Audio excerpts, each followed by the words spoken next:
Bienvenue dans notre format 3 questions A et je reçois aujourd'hui Étienne Jacot, fondateur du Revenu Pierre. Bonjour Étienne. Bonjour Philippe, merci pour l'invitation. Bienvenue sur le plateau de l'Immédiat.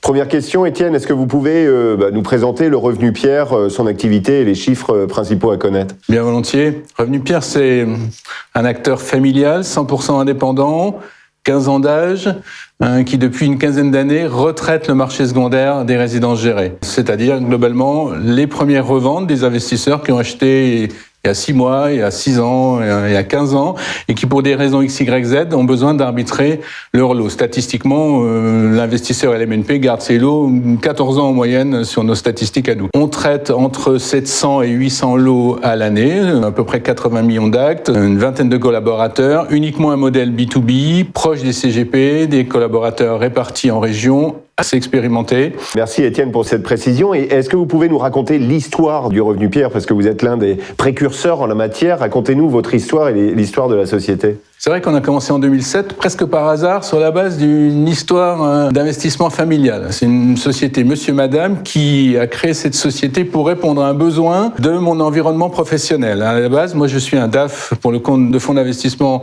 notamment dans le monde du logiciel, et j'ai 1 ou 2 capitaux risqueurs qui un jour me disent « Écoute Étienne, on sait ce que tu fais, on aimerait acheter ce que tu achètes, donc fais-nous des propositions ». Sur la base de cette demande incongrue, on crée une société pour facturer ces quelques capitaux risqueurs qui voulaient investir massivement dans l'immobilier et a priori dans l'immobilier géré. On allait dans un nombre incalculable d'assemblées générales tous les ans, donc on était, c'est vrai, hyper connaisseurs dans ce que l'on faisait, mais on n'avait jamais rencontré de CGP et ces premiers investissements pour nos capitaux risqueurs étaient l'occasion de découvrir ce monde qui nous a beaucoup intéressés. Donc, à la base, on a un ADN d'investisseurs et d'acheteurs. On aime acheter pour nous, on n'aime pas se faire avoir quand on achète, et ça se ressent dans nos sélections. On ouvre les comptes d'exploitation, on discute beaucoup avec les exploitants. Avec les exploitants, c'est quoi?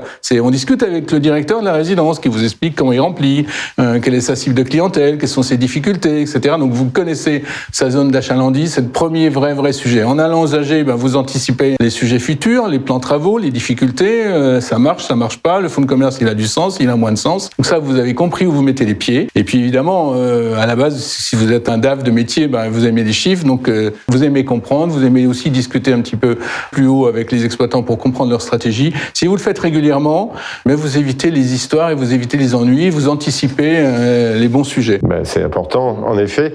Et alors justement, de votre expérience, Étienne, est-ce que vous pouvez nous partager votre vision du marché du géré pour 2023 ? Alors, sans avoir de boule de cristal, on voit bien qu'aujourd'hui, on a un refocus du marché immobilier vers des produits de plus petite taille en termes financiers, donc plutôt des produits autour de 100 000 euros. Vous avez, disons, globalement 2 catégories d'actifs, soit des actifs patrimoniaux de type résidence d'étudiants, résidence senior, parce que ce sont des vrais actifs immobiliers qui peuvent avoir une seconde vie, donc qui tiennent la valeur, qui sont stables, qui ont peu souffert en période de Covid.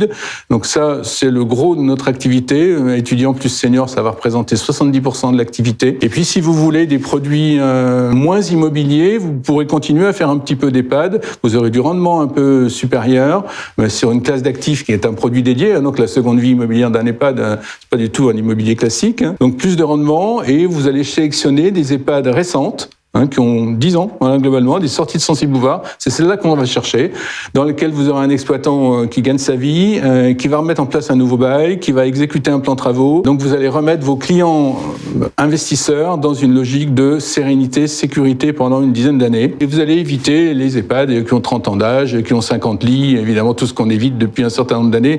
Mais je pense que les sujets EHPAD passés ont quand même bien clarifié les choses sur ce thème-là. Eh bien, merci Étienne pour ces éclaircissements et cette vision. Donc, l'ensemble des équipes du Revenu Pierre sont à votre disposition pour justement répondre à vos questions. Quant à nous, on se retrouve très bientôt sur l'Immédiat. Merci. Merci Philippe, à bientôt.